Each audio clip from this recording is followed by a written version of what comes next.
Em um treinamento que eu estava sobre argamassa, um dado momento, palestrante, ele falou assim: quanto de água vocês colocam na argamassa? Aí o cara falou: eu ponho até ficar cremosa. O outro falou: eu gosto dela macia. Ele falou: não, quanto de água? Porque assim, cremosa pra você, talvez pra mim é outra coisa. Ou macia pra você, talvez pra mim é outra coisa. Ele falou: quanto de água? Pasmo. Ninguém que tava na sala tinha profissionais de 30 anos colocando piso. Ninguém que estava na sala tinha lido o pacote de argamassa e visto quanto o fabricante pedia de água. Nenhum deles sabiam que tinha um número X de água definido pelo fabricante.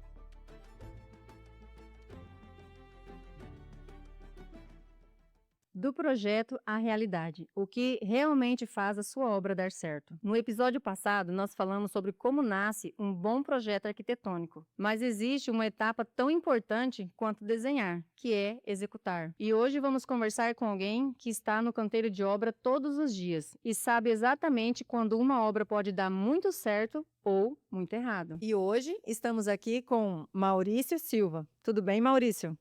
Tudo bem. Maurício, conta pra gente um pouquinho da sua história. Primeiramente, muito obrigado pelo convite e agradeço também a audiência que acompanha esse podcast. Né, um podcast muito informativo e traz informações muito valiosas para o mercado de trabalho. Eu sou Maurício Silva, eu sou um apaixonado pela construção civil. Meu caso com a construção civil é bem antigo, começou em 1998, quando eu tinha 15 anos de idade. Então, a formação como arquiteto, ela veio no ano de 2018. Então, nós temos o escritório, onde a gente atende a construção de alto padrão, que é um escritório que já está desde 2017. Mas a gente atende a construção civil aqui na cidade de Sinop desde 98. Em 98 eu não era o construtor, eu não era construtor, eu não era o arquiteto. Em 98 eu entrei na construção civil apenas com o sonho de tentar fazer a diferença, mas como ajudante de pedreiro. Então você é o técnico, aquele técnico que todos deveriam ser, né, que começou desde um servente até hoje empresário, né, conheceu todas as fases e processos de uma obra. Isso, eu conheço a construção, eu costumo dizer que eu conheço uma obra por dentro, aquela parte que ninguém vê, eu passei em todas elas, por dentro de um telhado, por dentro de uma estrutura. Então, eu conheci cada parte da construção civil e isso também me ajuda muito a saber lidar com a construção, com os funcionários, com o prestador, porque eu sei, só de olhar quando a gente chega na obra, quanto tempo vai levar para ser feito cada tarefa e como vai ser feito. Aí o pessoal costuma dizer assim: olha, o pedreiro não consegue te enrolar, né?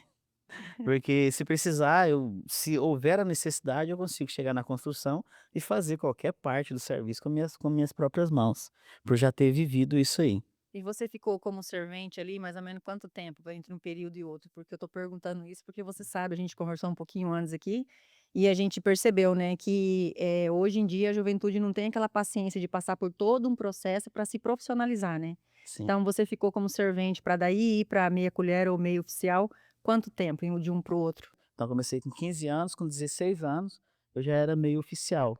E ali indo para os 17 anos de idade, eu já era pedreiro. E aí era meio difícil, quando eu chegava na obra, o cara olhava e não tinha nem um pelo no rosto. E eu dizia que eu era pedreiro. Quem é você na fila do pão? Sim. E aí, às vezes, as pessoas falavam assim: "Mas, bem, você está falando que você é pedreiro, vamos fazer um teste". Normalmente eles deixavam eu trabalhar 1, 2, 3, 4 horas para avaliar o meu serviço, para ver se eu poderia ficar mesmo como pedreiro. Mas o serviço básico eu aprendi rápido e desenvolvi bastante tempo. E há pouco tempo, assim, com 18 anos de idade, eu já era empreiteiro, eu já pegava obras e contratava pessoas para trabalhar para mim. Tinha dificuldade, porque às vezes o pedreiro chegava para trabalhar, por mais que eu estava pagando igual o mercado pagava, mas o cara não queria trabalhar para um cara que era mais novo que ele. E às vezes ele trabalhava ali 1, 2, 3 dias e ia embora, só porque eu era mais novo de idade. Não havia o respeito que merecia, né? Não, E isso não mudou de lá para cá, né, eu acredito que todos enfrentam até hoje essa dificuldade, né. sim, sim. É que a gente tem que desbravar, né? E aí, às vezes, tem a dificuldade mesmo de poder provar o seu valor no mercado, provar o que você sabe e o que você pode fazer. Então, assim, tem mesmo essa questão, às vezes, do preconceito por uma situação ou outra, mas eu entendo, assim, que se você for bom no que você faz, vai ser indiferente do que as pessoas pensam, porque Tem um ditado que ele diz assim que você precisa ser tão bom a tal ponto que até os seus inimigos te respeitam. Então a pessoa às vezes pode não gostar de você, mas ela falar: "Nesse ponto aqui, não tenho o que falar. Ela é referência". E isso é tudo, né? É tudo. Para um profissional é tudo. E me diz uma coisa, Maurício, o que que mais mudou na sua forma de trabalhar a esse longo tempo que você teve de 98 para cá? O que que você acha que mudou? E são quase 27 anos. Eu percebo, assim, que a construção civil ela mudou muito e ainda está mudando. Então, por exemplo, naquela época, era raro, estava sendo inserido naquela época a betoneira, essa que o pedreiro tem na obra. E Então antes vocês faziam onde? Era naquela caixa de madeira? É, isso, né? fazia uma caixa de madeira, Nossa, como que o servente descia na sofria, né? estrada. Eu lembro que o dia de concretagem, o dia que tinha concreto na obra, tinha o dia do concreto, porque não dava para fazer só simplesmente fazer um concreto, né.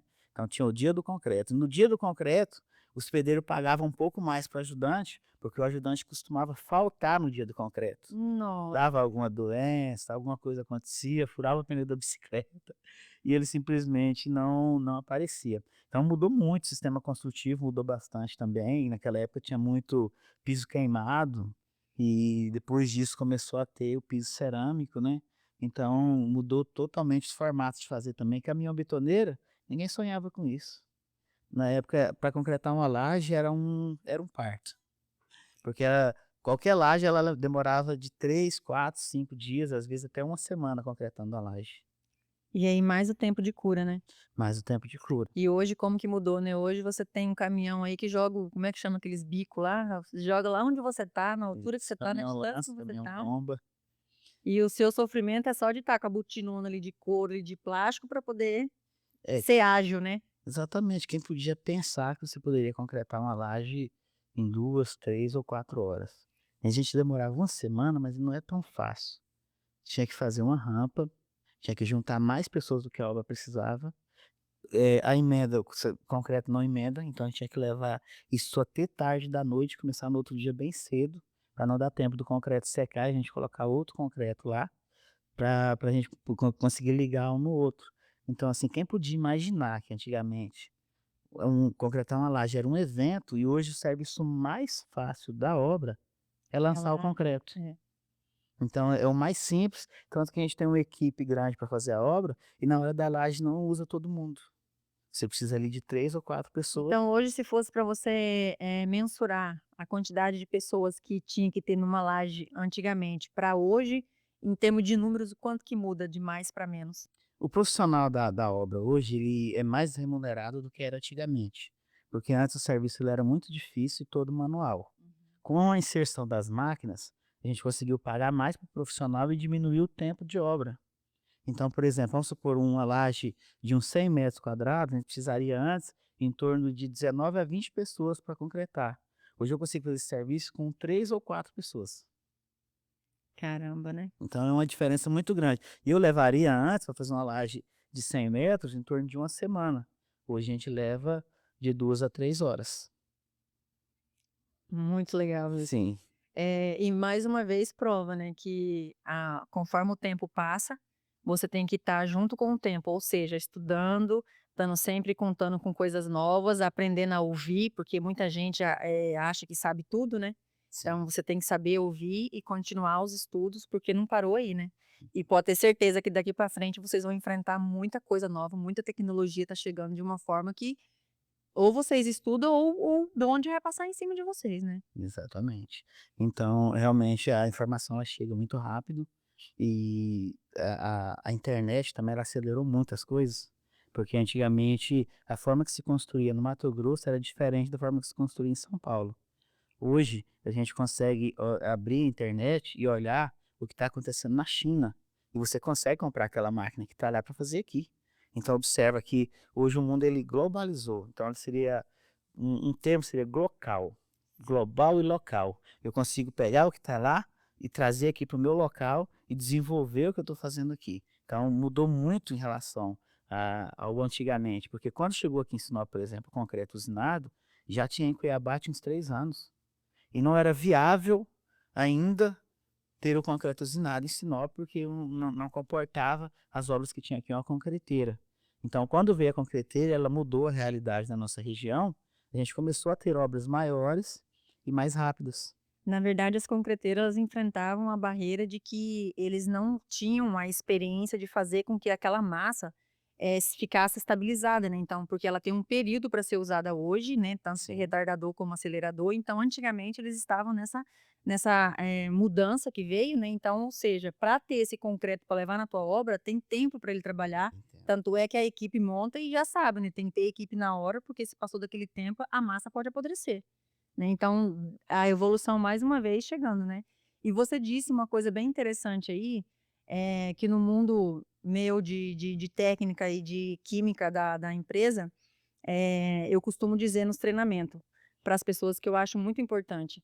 Se você comprar uma argamassa que ela veio de São Paulo, fabricada em São Paulo, aqui para a região, você vai estar colocando a sua obra em risco. Porque aquela região, a matéria-prima era uma, principalmente os agregados, né, que é a areia, que é o cimento, então, ou seja, é um cimento diferente, é uma areia diferente, muitas vezes eles são feitos do pó da pedra e não da areia, então você tem que ter outros, produto para formar aquela base. Então, assim, eu costumo dizer que tentem, não é porque eu sou regional que você tem que engolir a seco, que eu sou regional, tem que comprar comigo, tem que comprar com a gente, mas eu falo assim, tenta pegar a argamassa fabricada dentro do Mato Grosso. Porque você comprando um material que vem de outro estado, que nem lá no Ceará, né, lá no Piauí, todos esses lugares que você vai, eles têm um clima totalmente diferente do nosso. Que lugar desses tem uma região que simula a gente, que é 6 meses de seca dura, 6 meses de chuva sem parar. O Sim. sol, quando ele vem de rachar, e a chuva vem que ela não para, ela fica 3, 5 dias sem cessar. Então, eu gosto de citar isso nos treinamentos por causa disso, porque eles têm que saber que não é qualquer produto que tem que comprar, né? Que você tem que saber o lugar que você está comprando para a região que você está comprando. É interessante o cliente ter esse entendimento, porque às vezes o cliente ele tem o poder de compra. Ele vai comprar o que vem para a obra dele. Mas essa questão aí do global, ele também tem essas armadilhas, onde às vezes eu acabo olhando, acho bonito, acho interessante ou acho mais barato e compro uma coisa que não serve para mim. Ainda hoje mesmo a gente estava fazendo um orçamento para uma cliente, onde eu dizia para ela assim que é interessante você conhecer a característica de tudo que vai ter dentro da sua obra para você saber o que esperar daquilo. Sim. Quando você conhece a característica de tudo, você sabe o que é adequado para você e o defeito que aquele produto tem, se ele serve para sua necessidade, você vai aceitar. Então eu posso olhar, por exemplo, para uma argamassa ensacada todas elas são iguais, São iguais. e não ver diferença de uma para outra, mas eu preciso saber se o que tem dentro, se a propriedade que tem, ela serve para minha necessidade, ela serve para minha região. Porque se, falando assim a grosso modo, de uma forma que você que está em casa consegue entender, seria como você ir no médico e ele passar para você um remédio que serve para tudo, tipo um cura tudo. Então, assim, se na medicina não é assim, na construção muito Não menos, pode ser diferente. não pode ser diferente. E você falando de cliente, isso é muito interessante, porque a gente tem que propagar isso para toda uma sociedade, né, que eles têm que saber primeiro o que eles querem construir, de que forma querem construir. Um exemplo que eu coloco também referente ao cliente, ele vai escolher um porcelanato para casa dele, porque o sonho dele é ter aquele porcelanato. Só que daí ele guardou um dinheiro para aquele porcelanato.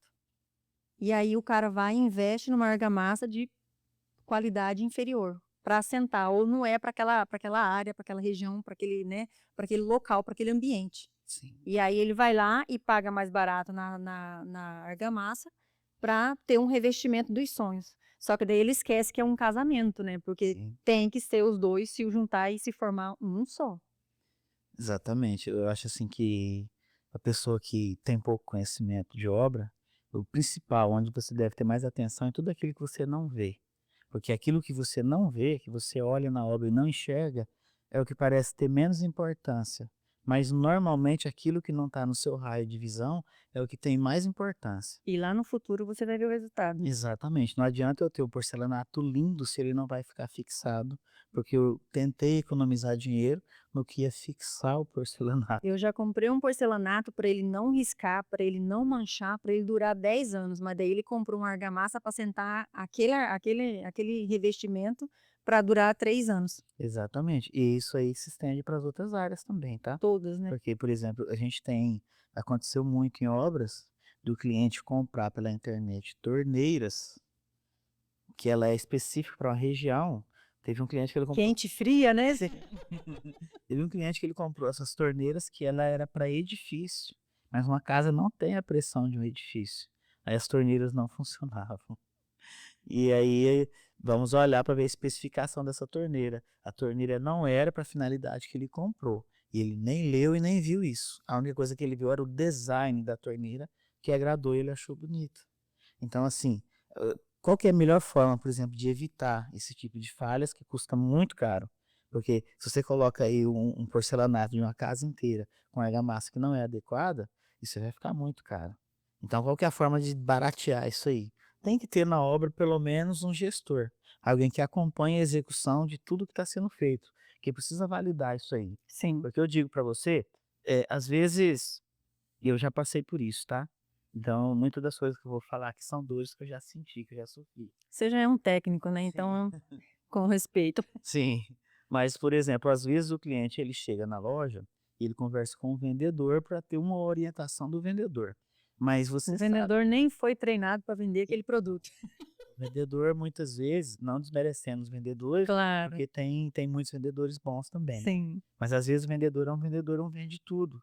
E do que tem na loja, às vezes ele entende de pouca coisa que tem ali. Porque às vezes acontece que o produto chega na loja, ninguém apresenta para o vendedor e ele também não tira um tempo de ler a especificação do produto. E nunca viu funcionando, né? Nunca viu. E quando o cliente chega, ele quer vender o produto para ele atingir a meta dele. E assim, nas nossas obras acontece demais de chegar na obra um produto trocado, que não é o que a gente comprou. Só que a gente não instala, porque chegou, está equivocado, vai ser trocado. Porque a gente tem um técnico na obra para conferir a procedência de tudo que está vindo.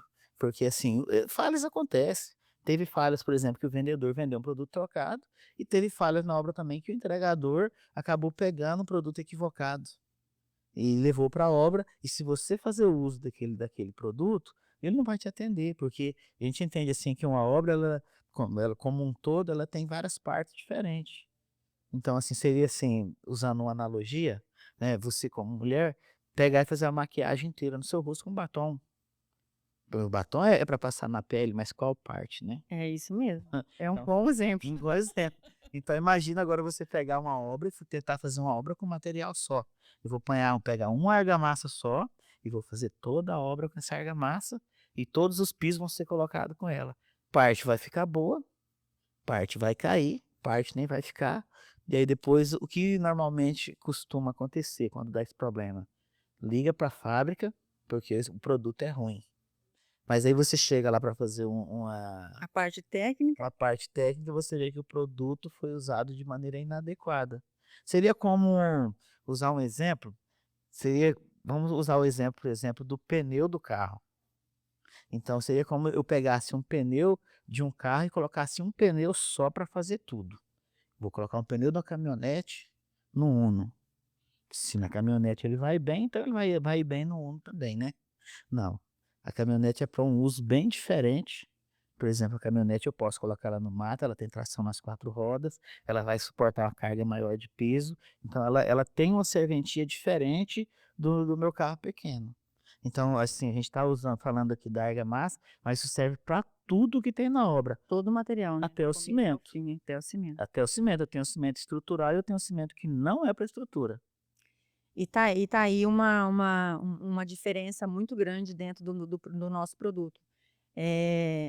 Se você pega para fazer na sua obra parte cinza, o cimento CP32, o E ou o F, seja lá qual for, e você pega um cimento estrutural, a diferença ela é monstra, né? Uhum. E uma das diferenças quando eu comecei a fabricar as argamassa foi essa, eu fiz como todos fazem.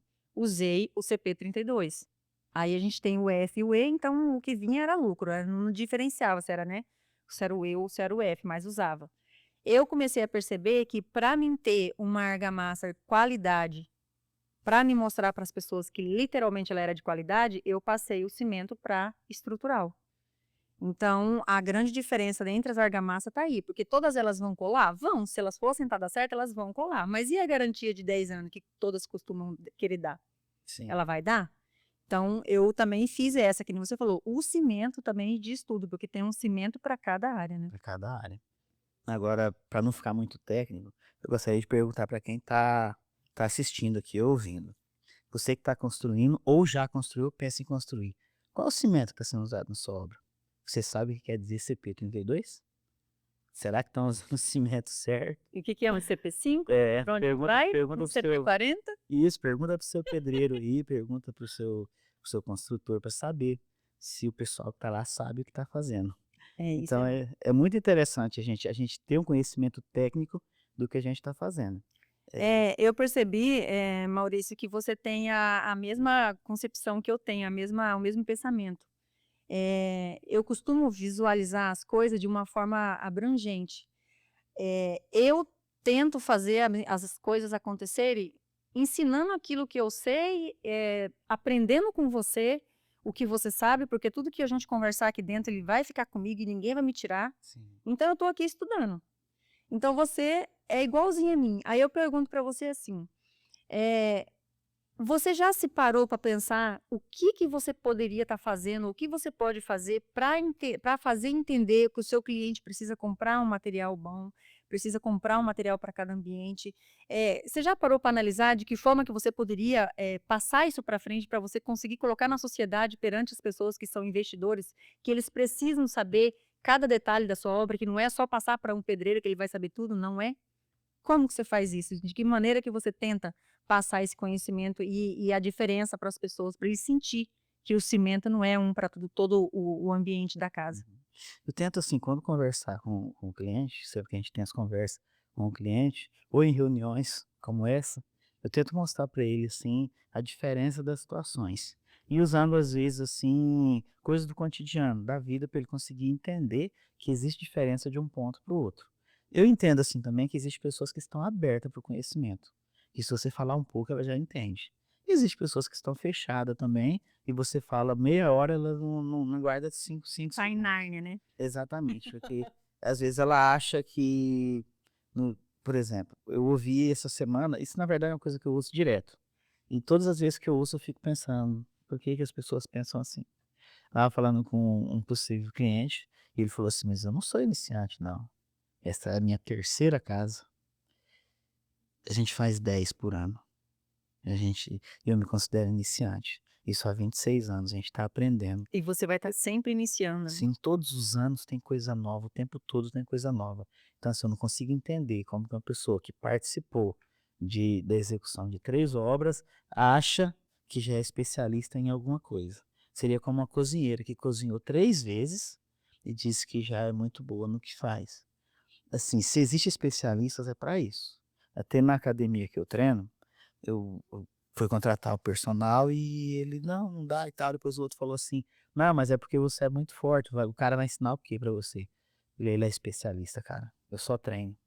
Não tem como eu saber mais apenas treinando do que um especialista, uma pessoa que vive, respira, come, dorme Aquilo ali. aquilo o dia inteiro. Então, assim, confia no especialista. Confia no especialista que com certeza ele vai trazer para você condições e conhecimentos que vai te agregar e vai melhorar a sua vida. E vai Então, assim, trabalhar, ele vai ajudar, na verdade, o que ele vai ver a longo tempo, né? Ao longo do tempo, ele exatamente. vai começar a visualizar aquilo que ele deixou de fazer lá no início, porque ele já era esperto, né? Isso, eu vejo assim a construção civil como uma medicina. Então, a medicina você tem especialistas em cada área. Então, você tem o médico cirurgião, você tem o clínico geral, você tem o médico que trata do olho, você tem o que trata da garganta, e cada um é bom em alguma coisa. Sim. Né? E quando você vai tratar com o médico e ele percebe que passou para o ponto que é outro dia eu fui no otorrino e ela fez um exame até aqui. E aí ela falou: daqui para baixo você precisa de um gastro. Então ela até pode tratar junto, mas daqui para baixo é outra especialidade. Então o que eu achei interessante naquilo ali, que eu levo isso para a construção também. Você precisa de um especialista em cada área que vai te atender, se você quiser algo bem feito. Porque senão você pode ir no hospital e fazer cirurgia com o enfermeiro. Ele seria a pessoa perfeita para fazer cirurgia, porque ele participa de todas elas. Então por que que você não quer fazer uma cirurgia com o enfermeiro, mas a sua obra você quer fazer com o mais barato que apareceu? Ou comprar o mais barato, o material mais barato que você encontrou, mesmo sabendo que aquele material não é adequado. E às vezes quando você conversa com o profissional que vai montar o material, ele fala: "É tudo igual". Será que é tudo igual? Eu estava participando de um treinamento, e gente tanto dá treinamento quanto participa. Uhum. Que eu vou em alguns treinamentos que eu preciso aprender, a gente dá treinamentos para quem quer aprender, e eu vou em treinamentos apenas como ouvinte para analisar. Em um treinamento que eu estava sobre argamassa, num dado momento, o palestrante, o preletor do treinamento, ele falou assim: "Quanto de água vocês colocam na argamassa?" Aí o cara falou: "Ah, eu ponho até ficar cremosa". O outro falou: "Eu gosto dela macia". Ele falou: "Não, quanto de água?" Porque assim, cremosa para você, talvez para mim é outra coisa. Ou macia para você, talvez para mim é outra coisa. Ele falou: "Quanto de água?" Pasmem, ninguém que estava na sala tinha profissionais de 30 anos colocando piso. Ninguém que estava na sala tinha lido o pacote de argamassa e visto quanto o fabricante pedia de água. Nenhum deles sabiam que tinha um número X de água definido pelo fabricante, Tem o mínimo e o máximo. o mínimo e o máximo. E o que eu achei interessante é que ninguém tinha lido, ninguém sabia que estava escrito isso. É E o texto é desse tamanhozinho, trabalhar a vida inteira no olhômetro, né? no olhômetro. Então, assim, como que você vai saber se a pessoa está fazendo certo ou não, se não tiver alguém que acompanhe esse serviço? É. E me diz uma coisa, o cliente ele normalmente acha que uma obra boa, ela é uma obra bonita. Você pensa a mesma coisa? O que que você diz disso? Uma obra bonita, ela pode ser uma obra boa. Uma obra boa pode ser uma obra bonita. Mas eu acredito assim que apenas a beleza, ela não quer dizer muita coisa na obra. Porque você pode ver, usando novamente uma analogia, você pode ver uma pessoa muito bonita que também é muito doente. Ou você vê uma casa muito linda por fora e tem uma fundação que não sabe o que que vai acontecer com o passar do tempo, né? Exatamente. Ou já vi também casa que tem fachada muito bonita, mas as divisões são horríveis. Ó, o que você falou, por exemplo, da fundação. A maior parte, 90%, 95% dos erros de obra é em fundação, naquilo que não se vê. E normalmente é aquilo que o cliente também não entende. E é o que você não vê que você tem que fazer bem feito, né? Porque é esse que lá na frente vai dar o problema. É Exatamente. igual a fé, você já parou para analisar? A fé você tem, mas você vê a fé? Não vê. E se você não tem a fé, aonde que você chega? Então, onde você chega em lugar nenhum. A mesma coisa é a fundação de uma obra. Uhum. Ó, e a maior parte dos erros, vamos lá, por exemplo, aonde começa o erro da obra? O primeiro erro, normalmente. 90 encaixa nos 95% das obras, começa na escavação da sapata. Porque eu preciso escavar a sapata, tirar o solo cinza, aquele carregado de matéria orgânica, e pegar a terra pura. E depois trabalhar a compactação dessa terra e criar depois um solo melhor em cima dela. Que normalmente é feito com laço de brita, uma compactação para misturar, e depois um pastilhamento e dali trabalha. A maior parte das obras que eu vejo, o pedreiro abre o buraco e joga o concreto. E eu já vi lugares que ele nem abriu o buraco, ele só junta o pó que está do lado, coloca uma caixaria e coloca o concreto ali. E se falando em uma sapata hoje, você sabe que a Sinop ela é uma região bem arenosa. Uhum. Vamos falar de construção convencional, sem ser as verticalização. Qual que é o tamanho e a fundura exata para uma sapata em um projeto hoje? Uhum. Não, muito ótima a sua pergunta. Eu posso citar aqui, por exemplo, mais de 30 erros de sapata que acontecem regularmente em obra. Por exemplo, qual que é o tamanho e a fundura certa? Para cada caso é um caso, existe um cálculo. Nenhuma sapata é feito na É por obra. metro quadrado da obra. Isso. E também por cada ponto da obra ele tem um peso. Por isso que as sapatas, elas não são do mesmo tamanho. Tem partes da obra que pesa mais, tem parte que Se a pesa casa menos. tem laje é uma sapata, se é sem laje já é outra sapata, e assim por Exatamente. diante. E se eu tenho um volume que vai subir mais, ele também tem mais peso e tem um cálculo maior para ele. Então, assim, a estrutura da casa é como um castelo de carta. Se você puxar uma carta, vai cair tudo. Então, assim, o que acontece com as sapatas? Elas são calculadas uma por uma. A primeira falha que acontece é essa questão da escavação, que às vezes ela não é feita da maneira correta. Depois o apiloamento, que a gente chama na obra de compactar, né, o famoso compactar. Também, às vezes ele não é feito, né, e às vezes também não é feito da maneira correta, porque eu tenho que hidratar a superfície para compactar no dia seguinte.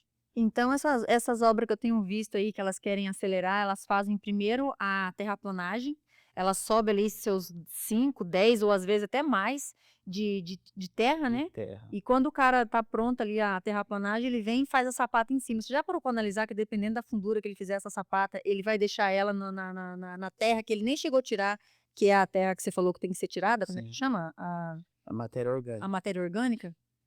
Ou seja, ela pode de uma hora para outra dilatar entre a separação da terra que colocaram, que ela era de outro ambiente, com a terra que já existe ali, Hum. e ainda com essa vegetação. Se ele aterrou desse jeito, não é nem terraplanagem, é só aterro.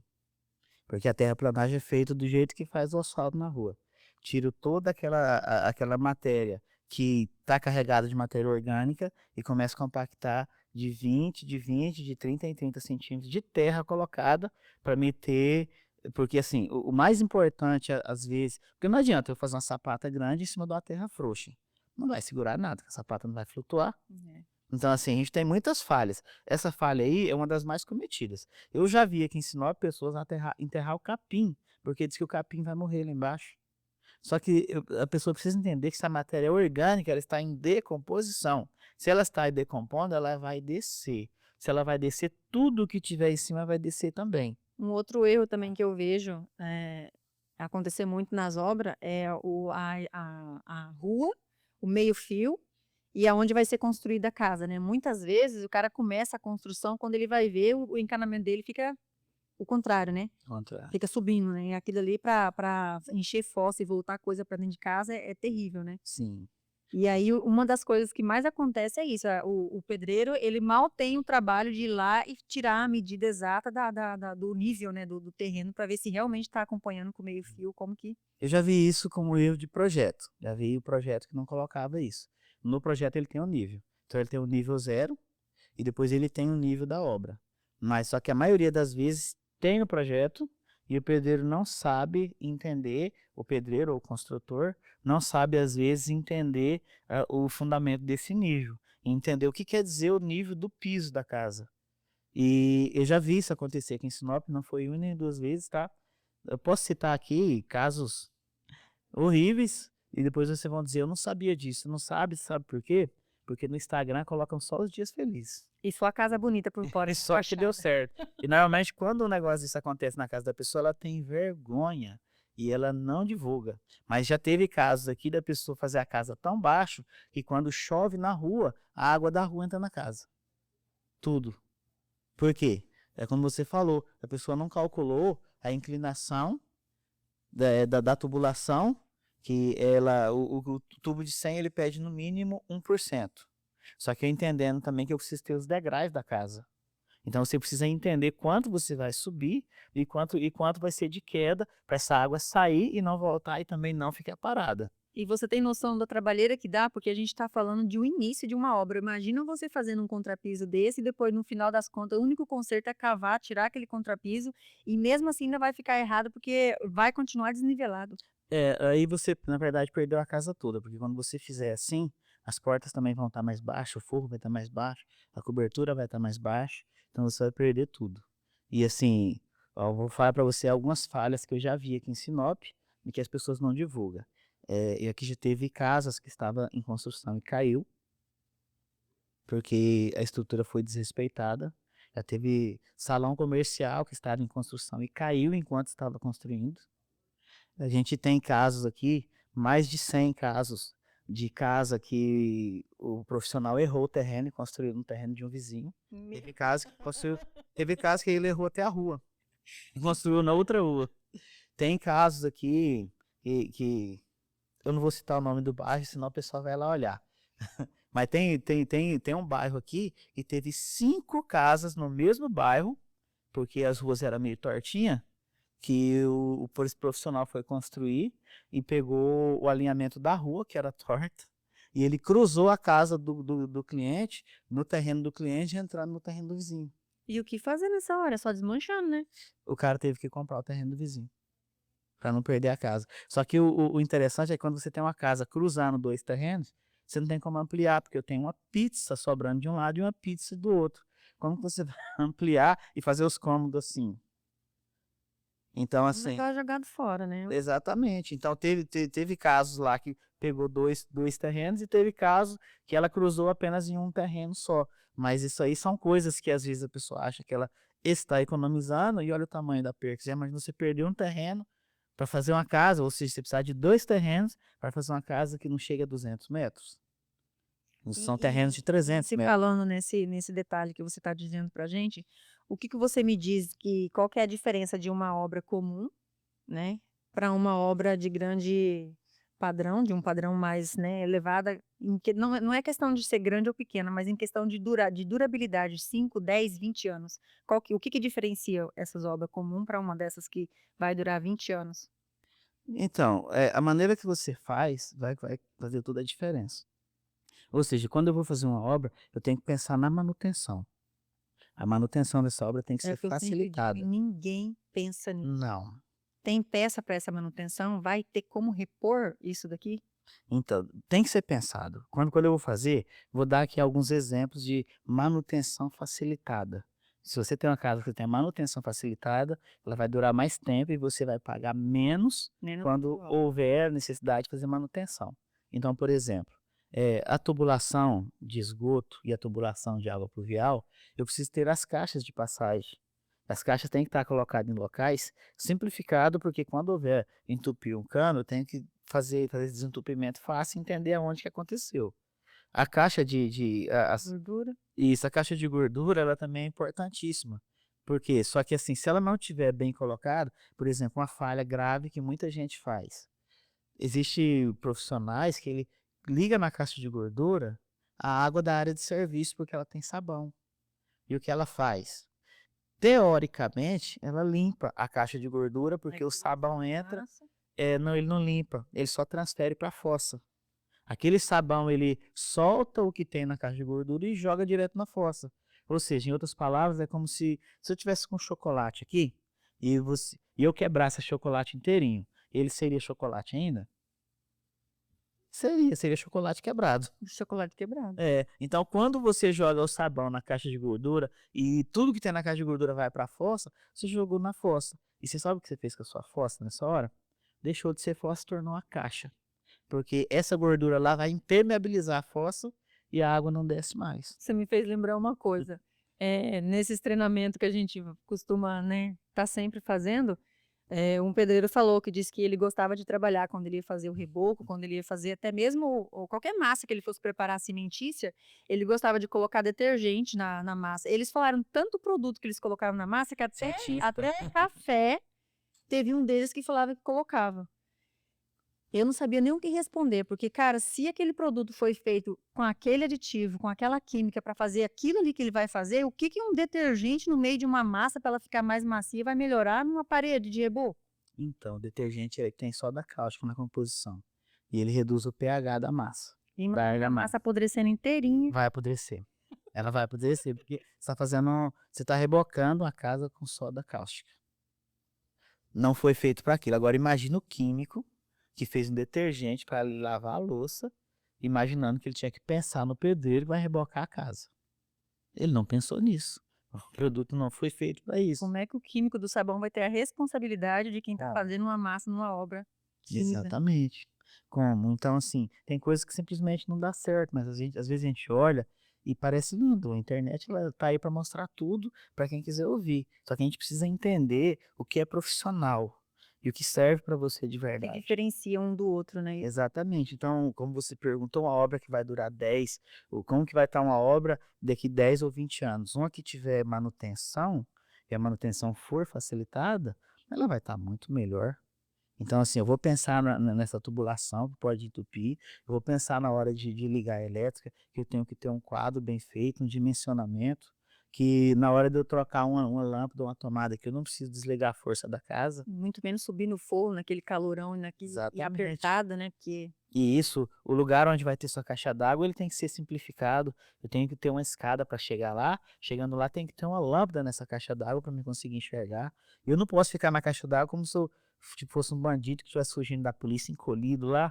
Tem que ter altura para o técnico trabalhar lá dentro. Tem que ter altura para você ver. A altura tem que ter uma torneira, um registro para você poder fechar e dar manutenção nessa caixa d'água sem precisar de um baldinho. tá aí a diferença da mão de obra quando você passa para um profissional construtor, que é que nem vocês são empresários e pegam Sim. desde um projeto até a execução, né? Para aquelas contratação que você pega de fundo de quintal por ser. O que você já parou para ver qual que é a diferença de valor que dá de um metro para o outro, para entre a construtora e o profissional fazer direto ali? Chega a dar o quê? 200, 300 reais um metro quadrado ou dá menos ainda? Ó, no fritar dos ovos fica mais caro pegar um pedreiro na rua. Eu vou te explicar por quê. Você tem coragem por exemplo, de fazer uma cirurgia com um médico que não vai te dar nenhuma garantia? Não. Eu vou pesquisar muito antes. Então, aí você teria coragem de fazer uma casa com alguém que não te dá nenhum tipo de garantia? E se você ligar, ele não vem? É o tal do risco, né? É o tal do risco. Às vezes acontece Vale a lá no pena correr escritório. esse risco? Isso, lá no escritório a gente faz laudo. Né? Eu tenho a minha pós-graduação, ela me habilita a laudar. Aí, às vezes, o cliente vai lá no escritório laudar, fazer um laudo do que deu errado para iniciar um processo contra o pedreiro. Assim, o nosso objetivo, na verdade, é ajudar e melhorar o mercado, e não piorar. Aí, normalmente, a gente faz poucas perguntas para o cliente e, normalmente, ele não processa o pedreiro. Não é que eu tenho dó do pedreiro, é que eu pergunto para o cliente assim. Eu falo, tá, você acha que você vai ganhar? Ele fala, sim, tá tudo errado e tal. Agora, depois do seu laudo, você vai comprovar isso aí e tal. Então, eu também acho que você vai ganhar. Eu só não acho que você vai levar. Por Aí, quê? sim, ele fala, por que você acha que eu não vou levar? Eu falei, olha, um processo disso aqui vai dar mais de 1 milhão. O seu pedreiro pode pagar? E outra, quantos anos para frente que isso vai dar resultado? Porque vai ficar aí, vamos falar que se sair rápido, 5 anos. Então. Aí eu pergunto para ele, você acha que o seu pedreiro pode pagar? Não, não pode. Se ele for condenado, vai acontecer o quê com ele se ele não tiver? Então, sabe o que vai acontecer?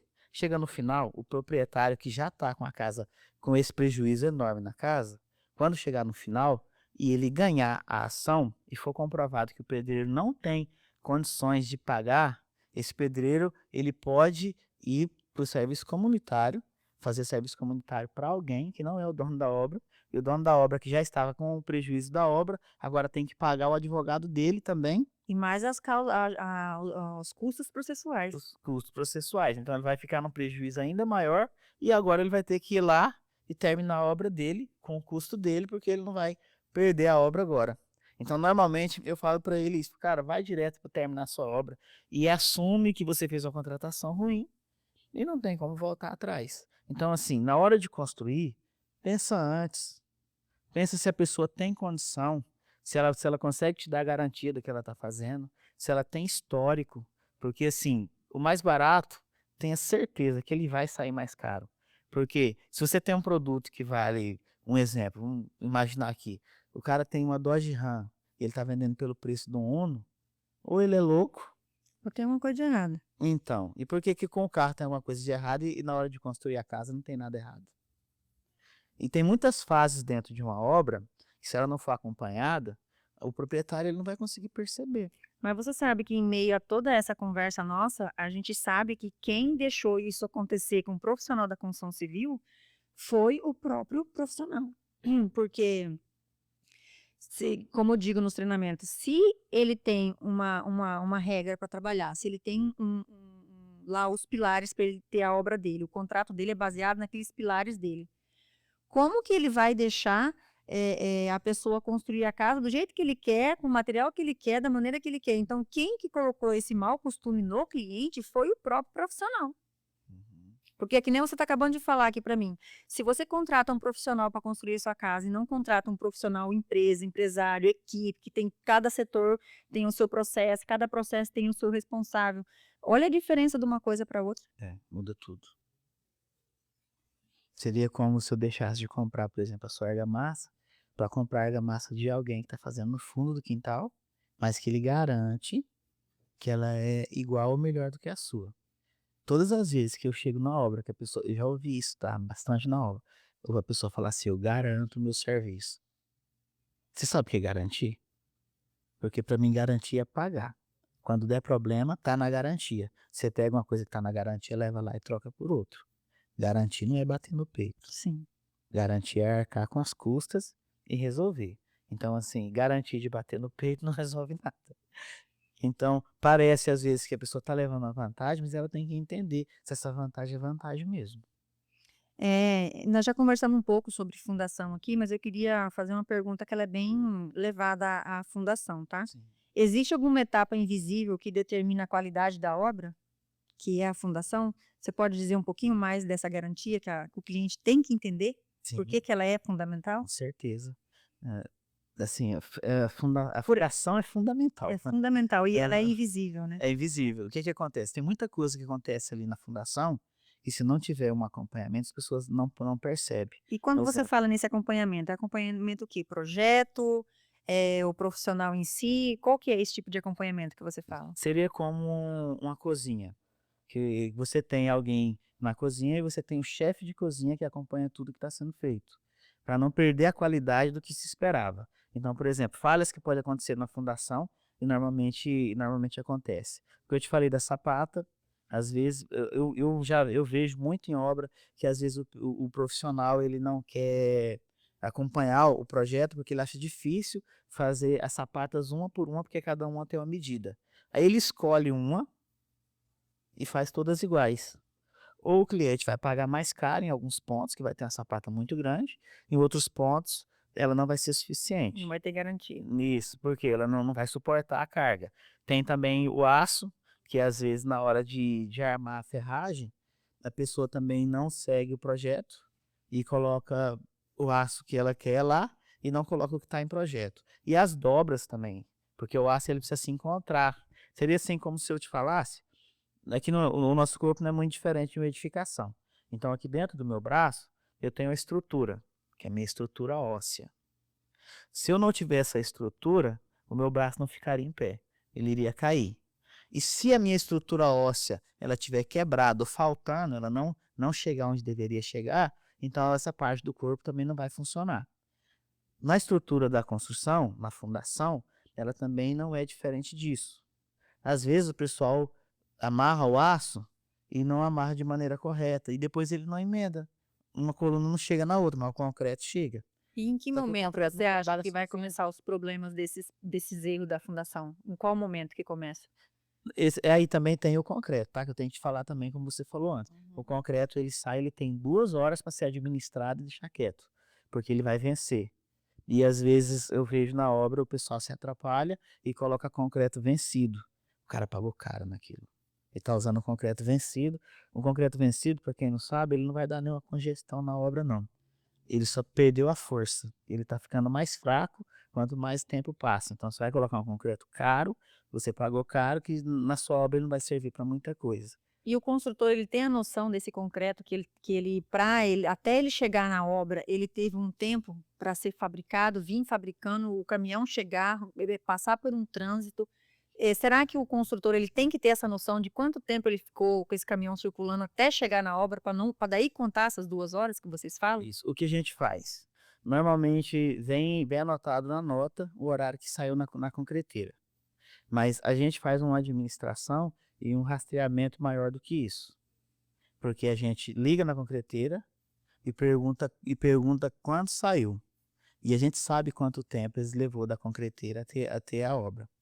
E às vezes acontece que esse concreto está mais tempo na rua. E o tempo que está na nota não é o tempo que ele saiu. Ele está mais tempo na rua. Eu já vi caso aqui em Sinop de o concreto ser sobra de outra obra. Sobrou na outra obra, eles mandam para a sua. E como não tem ninguém cuidando, esse concreto já chegou vencido na sua obra. Aí eu pergunto para você como empresário agora. Você é o cara técnico da sua empresa que você conhece Sim. cada etapa da obra que você está executando. E o seu profissional que está lá? Ele vai saber ter essa noção de que ele tem que saber qual foi o horário que saiu, o horário que tem que chegar, o horário que ele tem para trabalhar com essa massa? Eu tenho um gestor na empresa. Tudo que eu não consigo fazer, eu tenho uma pessoa que faz. E as concretais, a gente acompanha elas do início ao fim. Porque é lá que está a maior parte dos erros, das falhas. E aí, como você perguntou, quando que aparece essa falha? Normalmente ela já aparece no dia seguinte, já tem um trinco lá. Só que aí, se você não estiver acompanhando, você não percebe. O que vai acontecer com esse trinco? Você continua a obra. Esse trinco que estava lá embaixo, ele vai subir. E aí, Atravessar a casa? isso, aí depois quando ele apareceu um trinco, você fala, nossa, não estava aqui. Ele não estava aqui, mas ele já estava lá. Então você fala que esse trinco ele tem de várias formas, ele pode vir da fundação errada e ele pode vir da parte cinza errada. Sim. Pode vir de um concreto errado. Pode. O que acontece? O trinco normalmente ele é como se houvesse uma linguagem. Eu tenho formação em patologias. É como se ele tivesse uma linguagem. Cada trinco ele quer dizer uma coisa. Ele pode ser em uma diagonal, pode ser em outra diagonal, ele pode ser na vertical, ele também pode ser na horizontal. Ou ele E pode cada ser um dele quer dizer uma coisa. Exatamente. E tem um trinco também que ele pode ser apenas a característica do material. Como a característica do material? Uma parede que ela pega sol o dia inteiro, ela tem que ter mais cuidado para tudo que acontecer nela. Quando eu for colocar o tijolo, eu preciso hidratar o tijolo para colocar, porque ele vai secar mais rápido. Quando eu for rebocar, eu preciso hidratar essa parede antes e depois, porque ele vai secar mais rápido. E na hora da pintura, eu preciso também trabalhar essa impermeabilização. Então, assim, a impermeabilização do revestimento nas fachadas, a mesma coisa. a mesma coisa, exatamente. E aí, eu preciso entender que se eu tenho as paredes que têm sol, elas são mais propícias à infiltração, tá? Aí a pessoa fala, não, mas ela esquenta mais, por que que passa água? Porque ela sofre mais, ela trinca mais. Então, passa por ali. Então, desde o reboco eu tenho que já ter um aditivo no reboco, na pintura, em cada etapa que eu vou fazer nessa parede. Porque senão ela vai sofrer, ela vai sentir e depois, normalmente, quando que a pessoa percebe isso? Quando muda para casa. Só que o problema já deu sinal lá atrás, e você nem percebeu. É quando você muda para casa e você faz a pintura, coloca a sua cortina, seu móvel, seu papel de parede, primeira chuva tá tudo mofo. Aí você fala, nossa, Acaba com a pintura. o que eu já vi muito, a pessoa fala, mas não tava assim, o que que você fez aí? Aí a culpa é do dono, porque a pessoa disse que ela saiu, não tava assim. E talvez só você que não tinha percebido, já tava assim desde a concepção da parede, desde o Vem começo. trabalhando desde que não foi obedecido aos prazos de secagem de cuba. Exatamente. Uma casa ela é igual a um corpo humano, ela dá sinal de tudo. Então, como que é o corpo humano? É como se fosse a luz amarela do painel. Um dia você sentiu uma dor, outro dia você sentiu uma tontura, e aí depois um dia você desmaia. Alguém fala, nossa, foi do nada. Fala, não, ela já não vinha bem tem um tempo. Ela estava se queixando de uma tontura, de uma dor, ninguém ligou. A casa do mesmo jeito, ela vai dando sinais. E se você não atender, ela vai deteriorando. Sim. E aí pode até acontecer, eu te falei que já aconteceu aqui em Sinop, de casas em construção cair. Prédios em E sem construção falar nas cair. manutenção errada, né? Que o cara pegou uma fissura dessa daí, uma patologia dessa, e na hora dele tratar essa patologia, ele simplesmente foi lá e passou a massa e pintou em cima e vai durar mais o que ele? Ela vai voltar a aparecer. Por quê? Porque a manutenção começou errado. É importantíssimo, isso aí que você falou, é bem interessante. Foi muito feliz na sua colocação. Se eu não tratar a causa, vai voltar. É igual um caso que tinha assim: a filha do casal tinha rinite alérgica. E toda vez ela tinha que ir no médico e aquela alergia voltava, voltava, voltava. E eles não entendiam o que acontecia com ela. Um dia, alguém perguntou por que ela sente isso. Aí disseram, não, é porque tem um mofo lá no quarto. Adianta tomar um remédio se não tratar a causa? Vai voltar. Aí o que fizeram? Tá bom, dá o remédio pra menina, mas tira esse mofo, tá? Mas primeiro o que causou o mofo? Tinha uma goteira. Então eu preciso entender que eu tenho que tirar o mofo daqui, mas eu tenho que arrumar a goteira. Por que que tem a goteira? O vizinho tinha um pé de abacate. E o galho passava em cima da casa, e o abacate caía, quebrava a telha, e dava mofo no quarto e a criança ficava doente. Então, enquanto eu não serrar a galha do abacate, arrumar a telha e tirar o mofo, não adianta eu continuar dando remédio para a menina, que ela vai continuar doente. Ela vai ficar 6 meses boa e 6 meses ruim. Direto. Então, assim, enquanto eu não tratar a causa do problema, não adianta eu ir direto no problema, porque o problema não é o problema. Sim. O problema é a causa. O que está te causando isso? E hoje, o que que tem dado mais retrabalho nas suas... Vamos falar só das suas, porque a gente sabe que as obras, elas acontecem em erros do começo ao fim. Aham. Vamos falar das suas. O que que mais dá retrabalho hoje para você e que você tem enfrentado como se fosse um tendão de Aquiles seu? Aqui em Sinop a gente acompanha muito das nossas e das outras, porque em função Dos laudos. dos laudos, né? Mas assim, a maior dificuldade da gente em obra é a cultura do pedreiro antigo, que não aceita usar um material novo. Então, um exemplo. Ainda existe muito mesmo, aqui na cidade que a gente vive, e na região que a gente atende outras cidades também, obras que não tem nada de impermeabilização. Não tem impermeabilizante em nada. Porque as construções antigas não tinha mesmo. Ninguém Porque, usava, né? porque não tinha desenvolvido material Sem falar para que essa impermeabilização. cultura mudou há muito pouco tempo, né? Sim, há muito pouco tempo. E aí depois, existe pessoas, talvez você que está assistindo aí é um desses, que acha que aquela pintura preta no baldrame é impermeabilizante. Que se pintar o baldrame de preto, Já tá tá salvo, vai pro céu. impermeável pro resto da vida. Não, não é, aquilo lá não tem nada a ver. Já tem materiais bem mais desenvolvidos do que aquela pintura asfáltica, bem mais desenvolvido do que aquilo lá já é ultrapassado, ficou para trás. E só um produto em apenas uma fase da tua obra também não vai resolver nada. Você precisa ter cuidados e entender que você tem que cuidar de tudo na obra. Então, assim, uma dificuldade que a gente tem de treinar os profissionais e fazer com que eles usem os materiais. A gente leva esse impermeabilizante para a obra e depois, se você não for lá acompanhar, ele não usa. Porque ele disse que não precisa. É igual o EPI, né? É Você entrega desse nas jeito. mãos.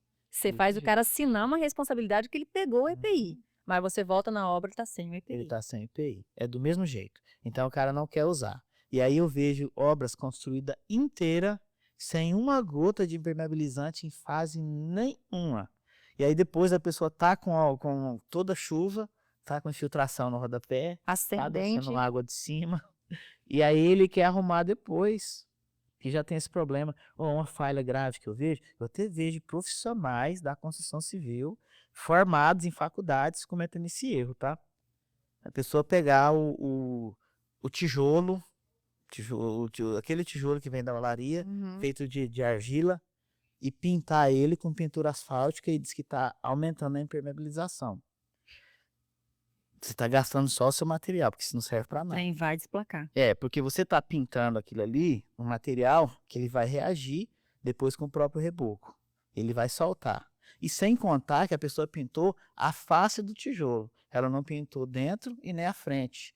E todo tijolo, na hora de assentar, ele não fica vedado 100%. Ele não fica vedado 100%, ele tem frestas. Então, assim, ainda que a pintura servisse para alguma coisa, a água ia entrar ali.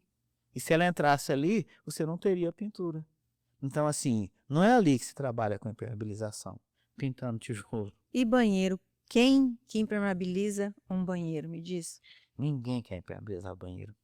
E é uma peça da casa fundamental para a impermeabilização. Não basta só você fazer um contrapiso e subir aquela tinta, que nem você está falando, aquele reboco ali que acho que vai durar pro resto da vida, que o trem vai desplacar, vai dar infiltração, Sim. vai acontecer o que é óbvio, né? E a gente tem que ter o aditivo em todas as etapas lá do banheiro. Tem que ter aditivo no reboco, no contrapiso. A gente tem que ter a pintura também. Então, assim, realmente, o que a pessoa, normalmente as pessoas acham que a casa térreo não precisa de impermeabilizante no banheiro. Só a casa que for acima de 2 pisos. Uhum. Porque às vezes as pessoas acreditam que aquela infiltração ela só vai dar problema na casa se ela pingar na cabeça de alguém. Mas se ela pingar na terra não é um problema. Verdade. Pode ser um problema maior se ela pingar na terra, porque aí você não percebe que ela está entrando. Quando a água entra no aterro, ela começa a tirar, a mudar, a desagregar o aterro. Ele começa a aproximar mais uma partícula da outra e tira o ar. Quando ela tira o ar, a terra começa, é como se a terra começasse a sumir. E depois de um tempo, você tem um piso oco. E ela vai trabalhar o tempo todo, né? Ela Vai pode ficar ali 20 anos, ela vai estar trabalhando 20 anos, né? Exatamente. E para os contrapiso, que eu vejo bastante também, você pode dizer qual que é a importância dos ambientes, porque eu já vi gente fazer o contrapiso usando a lona Uhum. e as pessoas que fazem da terra ao concreto. O Uhum. que você tem a nos dizer sobre essa partezinha da obra cinza? Nas nossas obras a gente trabalha assim, a gente faz o contrapiso antes da alvenaria, e a alvenaria vai acima do contrapiso. E Você ele faz primeiro como é que chama? Radier, né? não, a fundação normal, a gente Hum. faz o aterro, coloca ali toda a tubulação hidráulica, a gente trabalha depois com a lona preta em tudo, e o contrapiso com aditivo impermeabilizante em tudo. E a alvenaria, ela vem acima dali. Acima do contrapiso. Porque o que a gente entende? Tá, mas eu não Nos entendi. formatos. Vocês jogam a lona embaixo, entre a terra e o contrapiso ou não? Entre a terra e o contrapiso. Sem a lona. Aham, ela também passa em cima das vigas baldrame. Porque eu sou uma curiosa em questão da construção civil, que nem você falou, você tem uma paixão pela construção Sim. civil e eu também, né, aprendi a me apaixonar pela construção civil. Então eu via que umas obras tinha e outras não tinha, e eu não sabia se era obrigatório ter interno e externo ou se era só a parte externa que deveria vir a lona. Porque eu queria saber qual que é a fundamentação de ter a lona, né, e a obrigação que tem que ter uma lona antes de um E contrapiso. isso eu te explico. O que que acontece? Quando você vai enclausurar a terra, embaixo do contrapiso, qual a possibilidade dessa terra secar? Fala pra mim. Ela não vai pegar sol, nunca Ela vai mais. secar, mas ela vai secar, né? Pra onde vai a água? Subsolo. Ela não vai secar nunca. Se você for lá e abrir esse contrapiso e abrir um buraquinho ali de 10 centímetros, vai estar tudo úmido. Então essa umidade que ela tá embaixo ali, ela também tem o poder de fazer o contrário. Quando tiver mais umidade fora, essa Subir terra o molha de novo, exatamente, porque ela tá em contato com a terra de fora. E as ascendentes. Isso, e o lençol freático. Então ela tem o poder de fazer o retorno. Então assim, se você tiver uma falha no concreto, ela pode subir e sair dentro do seu ambiente. Quer dizer, eu achei interessante, quer dizer então que a viga baldrame de vocês, ela inicia depois do concreto já pronto, depois do contrapiso. Não, não, a viga baldrame, o aterro e o contrapiso é em cima da viga baldrame. Hum. Porque aonde que a gente tem uma falha muito grande com a impermeabilização? O pessoal, eles vêm e coloca a viga baldrame e já coloca o tijolo direto. Sim, só passa, Vedalite, né? Isso. É o Neutrol, a pintura asfáltica. É. Então eles só passam ali e colocam ela direto. Até aí eu não tenho um problema, tá? Eu tenho problema depois, na hora que eu vou fazer o contrapiso. Porque muitas vezes eu estou aqui é a viga e aqui é a alvenaria. Aí eu venho e levanto o aterro até o tijolo, que é um condutor de umidade. Ele vai pegar água direto. Que vai ser a mesma coisa se você não tivesse colocado a lona. Exatamente. Então, assim, você precisa.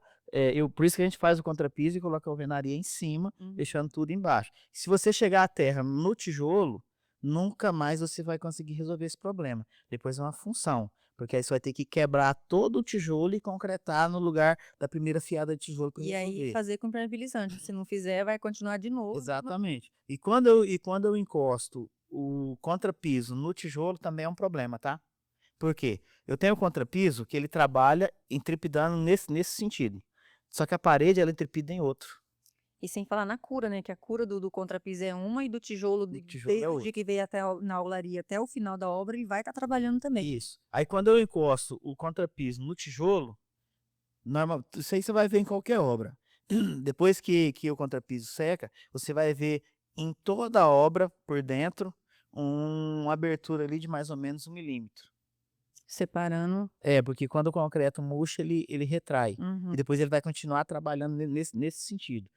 Quando eu tenho essa abertura de 1 milímetro e nunca vai pegar sol e nem ventilação lá, eu tenho um condutor de umidade. Toda a umidade que tiver embaixo, ela sobe ali, porque eu tenho um espaço vazio, fechado e escuro, que vai ficar úmido, vai ficar frio. Então, é outra dificuldade que se tem de trabalhar. Aí o que eu vejo as pessoas fazerem, gente, o que eu tô falando aqui é daquela infiltração que aparece aí em cima do seu rodapé, e você não consegue resolver nunca. O pintor vem, tira a massa corrida, pinta, e no ano que vem ela tá lá de novo. Ou no mínimo a cada 2 anos tem que estar fazendo a pintura totalmente, né, tirando Exatamente. tudo que tinha antes e colocando uma nova. E como eu tenho essa umidade que é por capilaridade, ela é puxada de baixo para cima e ela também é negativa. Então não adianta eu colocar nada em cima, porque a umidade ela tá vindo ao contrário. Tudo que eu colocar em cima, se colocar ouro derretido, vai soltar, porque a água tá vindo de dentro para fora. Então quando a água é de fora para dentro, é mais fácil de resolver. Sim. Quando ela vem de dentro para fora, é bem difícil de resolver. Então, assim, é um conhecimento simples, é fácil de fazer isso aí, mas tem que ser na execução da obra. Aí, se eu não entendo isso aí na execução, eu quero resolver depois, aí fica bem difícil.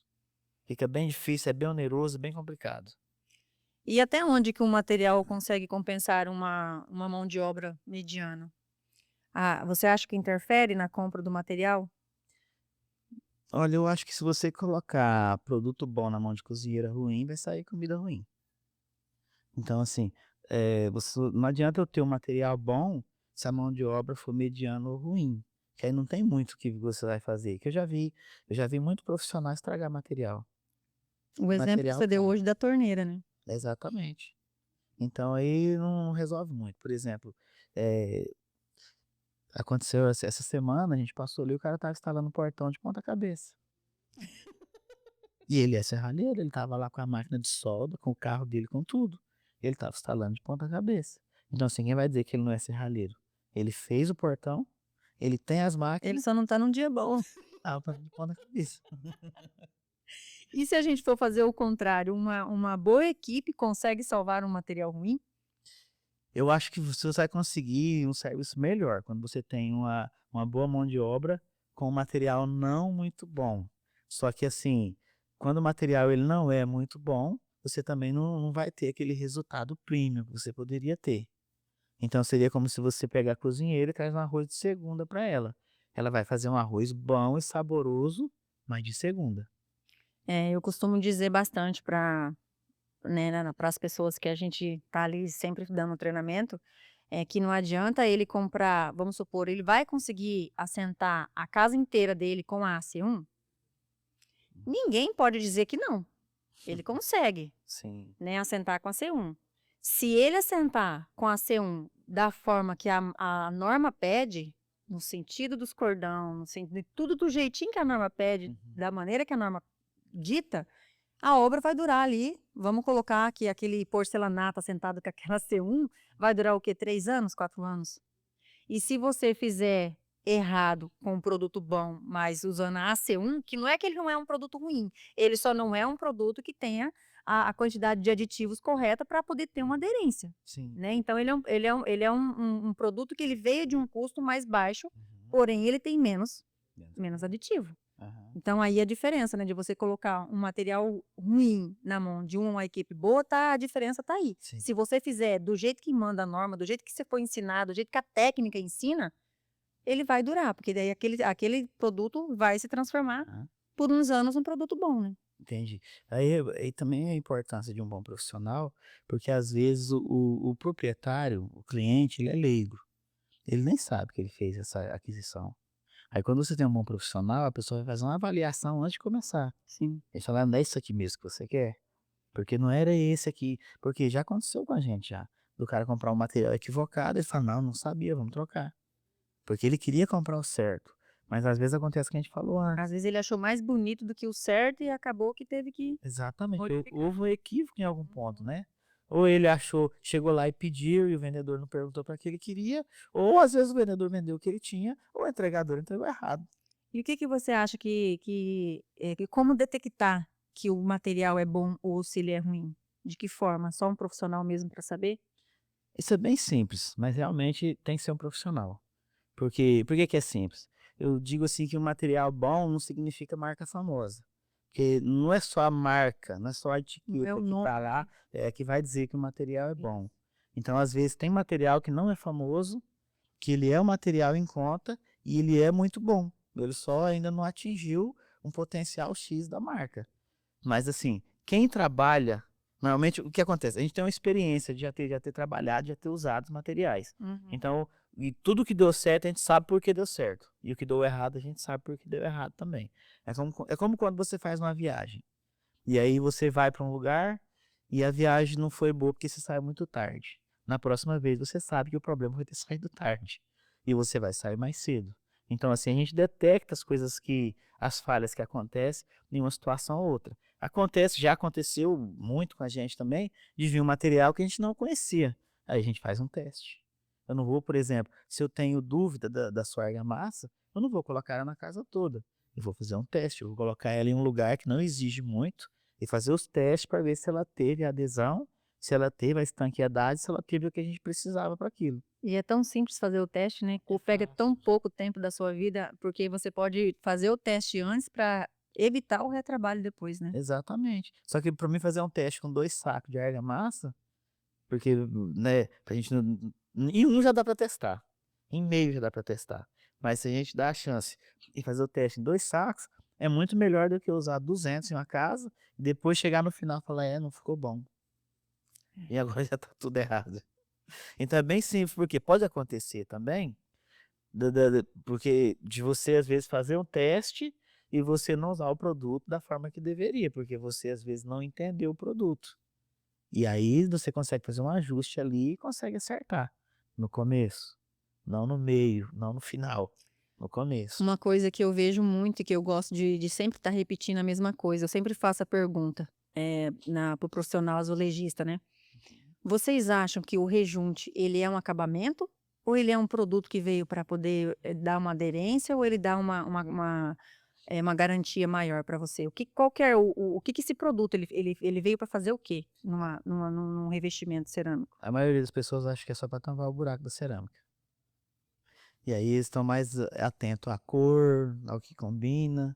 Só que a gente vê muitas falhas no rejunte. Por exemplo, não adquirir o rejunte correto. O que que seria o rejunte correto? Eu preciso entender o que que o fabricante disse. Esse rejunte é indicado para A quê? importância da informativo que vem na Exatamente. embalagem, né? Em que condições? Então eu preciso saber disso. E depois eu preciso saber em que condição a fresta está. Porque assim, você nunca vai saber, depois que o rejunte for aplicado, em que condições aquela fresta E estava. você também não pode corrigir o seu erro da fresta em cima do rejunte, né? Porque Isso. você errou lá a junta lá que você fez, como é que você Uhum. vai querer o rejunte? Ele não aguenta desaforo, né? Ele veio Não, ali, ele é um acabamento que vai ajudar na a durabilidade, né? Mas durabilidade. ele não vai dar aderência para ele prender uma junta que você largou lá, sei lá quantos milímetros a mais. Exatamente, ó, as falhas que eu já vi em rejunte. Já vi pessoas rejuntar o piso em cima da poeira, tá cheio de partículas soltas dentro da fresta, e às vezes a camada de rejunte ela não desceu nada, ela só cobriu a poeira. Já vi também o cara assentar o piso, a argamassa subir e ele rejuntar em cima daquela argamassa. E o rejunte não vai atingir o que ele deveria atingir. E já vi o caso também de não esperar a argamassa secar, colocar o piso hoje e rejuntar amanhã. E aí não tem nada seco ali. E aí eu tenho a possibilidade da argamassa quimicamente reagir com o rejunte e mudar a cor. Se fosse para você dar um treinamento hoje referente a um assentamento de revestimento, o que que você indicaria a um profissional que está aprendendo hoje, para ele ter os pilares deles inicial, que seria, a lavagem do contrapiso, a retiragem de 100% de toda a poeira, de tudo, né, que eu costumo dizer assim: "Cara, você vai assentar, começar a assentar amanhã, vai hoje à tarde na obra que você vai pegar lá, dá aquela lavada com maquininha, com mangueira, com rodo, com vassoura. Cara, faça o excelente no início para você ter a garantia no final. Você costuma dizer isso para os seus colaboradores e é assim que é feito? Para poder vir um revestimento, que nem você acabou de falar das poeiras, né? Aham. Você poderia falar para a gente isso e também sobre o engobe, que muita gente não conhece? Então, eu acho que a parte mais importante do assentamento de piso é a preparação de toda a superfície do material que vai ser usado. Então, assim, um dia antes tem que ser feito uma lavagem com a VAP, porque ela vai tirar as partículas soltas e as semi-soltas. Que Então, seria, no caso, as areinhas que vai soltando que do vai próprio soltar contrapiso, depois. né? E depois é igual uma casa quando você limpa ela. Você limpou a casa, não entra mais com o pé sujo. Então, lavou para trabalhar com piso, ninguém entra lá Vai mais. embora. Por quê? O que que acontece muito? Às vezes a pessoa lava e depois entra com carriola, entra gesseiro, entra ferramenta, aí sujou tudo de novo. Então, assim, ela tem que ser bem limpa nesse formato e sai muita areia, tá? Bem limpa nesse formato, depois eu tenho que limpar todo o piso que vai ser colocado, tirar do engobe, e depois a gente precisa separar o Diz aí material. para os telespectadores que o engobe, o que que ele é, porque muita gente não conhece Aham. pela nome técnico, né. Exatamente. Ó, O para que que é o engobe? você que não sabe o que é engobe, toda vez que você abrir uma caixa de piso, ela vai ter uma massinha que vem ali entre um piso e outro, que foi colocado pelo fabricante para ser uma partícula solta mesmo, tá? Pra É não para riscar. um piso, quando ele vir ali, ele não riscar um ao outro, porque ele vai vir desse jeito aqui da indústria e ele vai trepidar o tempo todo. Ele vai trepidar em cima do engobe, em cima daquela massinha solta, porque ela é para ficar solta. Isso. Ela não é para colar um piso no outro. Só que quando ela chega solta, a gente vê ela em cima da peça e ela vai estar também nas costas da outra peça. E é aí, nas costas da outra peça que é o problema. Então, se eu tenho uma partícula solta ela foi criada para não grudar em nada, então ela vai atrapalhar que a Ela não argamassa vai grude. grudar na argamassa, não interessa qual que é a marca, né, não interessa se ela tem identidade ou não, ela simplesmente não vai. Exatamente. Aí não adianta eu comprar uma argamassa cara, um produto adequado, se nesse momento aí eu tirei a potência da argamassa. Eu estraguei porque eu coloquei ela em cima de algo solto. Então, assim, tem que ser tirado o engobe, tem que ser lavado o lugar e tem que ser separado o piso que vai usar naquele ambiente. Tá lá na pilha, tira da pilha e coloca mais próximo. A argamassa que vai usar da mesma forma. Por quê? Já vi muito isso aí em obra, de você ter uma argamassa para cada situação. Por exemplo, argamassa branca para pastilha, argamassa C3 para o grande formato, argamassa C1 para o interno. E aí você tem lá aquelas pilhas de argamassa, estão tudo ensacada. Então você olha lá, tem pouca diferença de uma para outra. Você Só as olha, cores às vezes, né. às vezes só as cores. Então tá lá tudo aquelas pilhas. E aí o profissional chega para trabalhar e pega da primeira pilha. Aí acaba colocando o que é do banheiro na cozinha, o que é da banheira da cozinha lá na área e o negócio vira uma Exatamente. Só que aí eu tenho, por exemplo, às vezes a cozinha, o quarto, que é um ambiente seco, e o banheiro, que é uma área molhada. Então, ou uma calçada que é uma área molhável, a né. calçada, que é uma área molhada, uma fachada, que às vezes eu vou trabalhar ali com uma peça de grande formato e eu preciso de uma argamassa mais resistente. Aí o cara pega e coloca, por exemplo, essa argamassa mais resistente num lugar que não tem necessidade de toda essa força. E aí depois, na hora de colocar as pedras, Põe KC1. vem com a C1. Aí quando começa a cair, fala. Quando começa a cair, fala, essa pedra é ruim. Não, essa argamassa não presta. A argamassa não grudou. Então é importante, são pontos simples, mas que faz toda a diferença. Aí a pessoa fala, mas como que eu vou ficar na obra vendo tudo isso? Você tem que achar alguém que tenha tempo de cuidar para você. É igual quando você vai fazer a cirurgia. Não é você que vai cortar e costurar, mas você tem que achar alguém que sabe e que vai participar da cirurgia, Senão você vai ficar torto. senão você vai ficar torto. E o que que você acha que mudou nesses últimos 20 anos que a gente tem de construção aí? O que mais mudou? Tudo. Eu acho que pouca coisa se mantém. Porque até o tijolo de argila, o tijolo cerâmico, até ele mudou. Porque ele era mais pesado e maior. E hoje ele tem uma parede bem fina. Só que antigamente ele também era usado para estrutura. E agora não, ele é usado apenas como fechamento. Então mudou tudo. As ferramentas mudou tudo, o formato de fazer. Um bom profissional, ele não se completa se ele não tiver as suas boas ferramentas, né. Se ele não tiver ali o conjunto, ele acaba não sendo um profissional, porque deixa pecar na própria ferramenta, né. Exatamente, ele tem que ter a ferramenta adequada e a informação adequada também para fazer bom uso dessa ferramenta. Então, assim, da forma que se construía 20 anos atrás, Não não se tem nada constrói a ver hoje. Hoje é muito diferente. E, sinceramente, a forma que se construía 5 anos atrás já não é a forma que se constrói hoje. Muita coisa mudou. mudou desde o material até a cultura de cada região, né. Exatamente. Então, assim, se você está construindo do mesmo jeito que você construía há 20 anos atrás ou há 5 anos atrás, você está fazendo tudo errado. Porque você está perdendo a força do que você tem para usar, a oportunidade de fazer algo melhor e mais bem feito, E você acha que hoje o construir ele ficou mais caro ou mais inteligente? mais inteligente, mais rápido. Então, assim, uma obra antigamente ela demorava muito mais tempo para ser feita do que se é feita hoje. E também a tecnologia trouxe muita liberdade para a construção. Por exemplo, eu já não preciso tanto de pilar que eu precisava antes. Então hoje a gente tem muita liberdade para construir vãos maiores, com menos pilar e mais ousadia na construção também. A Sim. gente consegue brincar mais com as formas e aquelas obras difíceis de fazer, hoje já nem é tão difícil mais. Nem é tão difícil. E assim, eu particularmente eu gosto dos projetos mais ousados. Aquele negócio que o povo olha e treme a Sair da perna. zona de conforto, né? Exato. É E isso. e você acha que hoje os clientes também mudou do mesmo jeito que evoluiu a construção? Hoje ele pensa mais, ele pesquisa mais, mudou também a mente do cliente ou ainda está lá no 30 anos atrás? Olha, assim, a gente tem 2 situações, tá. A maior parte dos clientes, eles mudaram bastante, porque o cliente de hoje ele é mais bem informado. Então ele chega hoje já sabendo do que ele quer e já tendo conhecimento de caso. O cliente de antigamente, ele chegava e te ouvia, o que você falava estava A dito. sua ideia era a melhor ideia do mundo, executa. Exatamente. Agora, hoje não, hoje o cliente ele chega com fotos do Pinterest, ele chega com filmagem de alguém, ele chega entendido do assunto, entendeu. Então ele chega entendido, assim, isso tem ajudado, mas também tem atrapalhado bastante. Por que que tem ajudado? Porque é bacana trabalhar com quem sabe o que quer. E por que tem atrapalhado? Porque isso faz ele achar que ele também é especialista.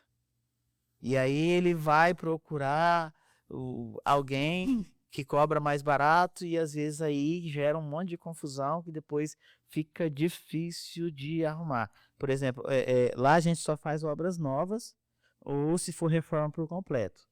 Mas a reforma, se ela for por completo, a gente tira o que está errado e refaz. Agora, por exemplo, aparece muito gente que pegou uns trem que não deu certo, brigou com todo mundo, e aí tá tudo lascado, tudo ferrado, e aí quer que a gente termina. Nem por milhões, a gente faz porque já deu errado. Aí você vai fazer uma coisa certa em cima do errado. Maurício, você pode nos dizer qual que é a tecnologia que veio para ficar? Ah, isso me faz lembrar de um filme. Eu acho que é a automação. Faz lembrar da Casa do Homem de Ferro. Já existia lá atrás. Já existia lá atrás e agora está disponível para todo mundo. Tem gente que ainda constrói casa como antigamente, porque hoje não precisa mais ser assim. Você pode ter uma casa, você fala com ela, ela faz tudo para você. Então, para mim, a tecnologia que veio para ficar e está fazendo total diferença é a automação residencial, onde você não precisa mais colocar a mão em tudo, não. Você pede, a casa faz. E eu acredito que, com o passar do tempo, ela vai ser incrementada mais coisas nela, né? Até a sua geladeira vai falar com você. Oi. Quando acabar alguma coisa, ela vai te avisar que acabou e você tem que Imagina, comprar você outra. chegou no ambiente de trabalho e esqueceu que você deixou algo ligado lá em casa. É só você entrar no celular, em algum aplicativozinho lá dentro da casa e você consegue desligar ou Exatamente. colocar ou tirar ou pôr, né? Já imaginou, para quem mora sozinho, você pode bater um papo com a sua casa, não só pedir o que você quer, pede a música que você quer, pede para ela preparar o seu banho, pede para ela irrigar o seu jardim, pede para ela fechar a Era um porta. ambiente mais escuro. Exatamente. E você pode treinar, você tem cenas também que você pode pedir. Você pode denominar algumas cenas, por exemplo, o seu ambiente, seu horário de ler, ou seu horário de dormir, você pode colocar lá, por exemplo, modo soneca. E ela vai entender o que você quer e vai trazer o ambiente no formato que você quer. Então eu acho que isso aí tá acessível, tá tranquilo, tá bem fácil fazer isso aí, até com a casa que já existe, com a empresa, com tudo. Então eu acho que isso aí é uma tecnologia que veio para ficar, porque é uma praticidade, é muito fácil e é muito em conta para instalar também. E sem falar que o ser humano ele se acostuma muito fácil com o comodismo, né? Com tudo que é Sim. bom, a gente se acostuma muito fácil, né? Eu acho que quem usar uma vez não fica sem mais não. Nem assim, é tão fácil que você não vai querer nem mais no interruptor desligar a lâmpada, você pode falar e ela desliga. E sem falar que você vai ter que ir para academia forçado, né? Porque imagina você não levantar o dedo para nada, você vai ter que se movimentar. Exatamente. Em se falando nas tecnologias que a gente vem falando desde o início, você acha que as redes sociais ela tem ajudado o consumidor ou ela tem atrapalhado o construtor? Como que acontece isso? Ela tem ajudado ou atrapalhado vocês que estão ali no canteiro de obra diariamente? Ajuda e atrapalha. Aí quando que ela ajuda? Quando a pessoa entende o que ela quer mais rápido, quanto mais rápido ela entender o que ela quer, mais fácil é trabalhar com alguém que sabe o que quer. E ela atrapalha porque quando você vê algo na internet, às vezes você não entendeu as condições que você viu aquilo. É algo bonito, é algo bacana, mas não se encaixa no que você vai fazer. Às vezes a pessoa chega e quer aquele negócio ali para ela, mas às vezes não se encaixa com a realidade que ela tem. Seria como se eu chegasse com meu cabelo crespo e quisesse um corte igual do Rick Martin ou do Chitãozinho Chororó. Mas você acha que hoje o cliente, no geral, eles aprenderam a valorizar mais a qualidade ou o preço? Tem os 2 fatos, assim, o cliente de alto padrão ele sabe o que é bom, e ele valoriza a qualidade, mas ainda tem os inventor da roda.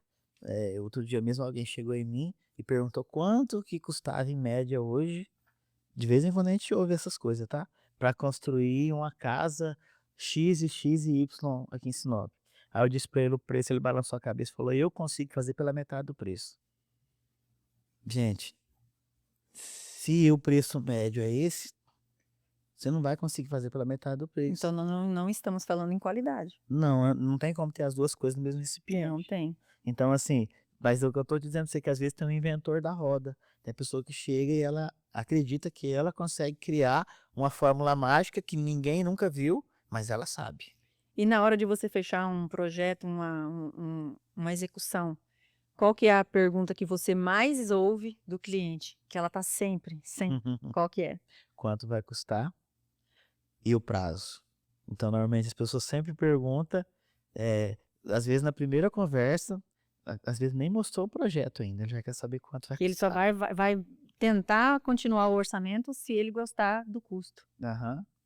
E o prazo, Tá aí uma cultura que a tecnologia está avançando e essa cultura ainda está lá nos antigamente, no passado, né, em 89. existe pessoas que ainda que chega e às vezes não quer acreditar na tecnologia. Por exemplo, existe pessoas que quer fazer a casa inteira de concreto e tijolo.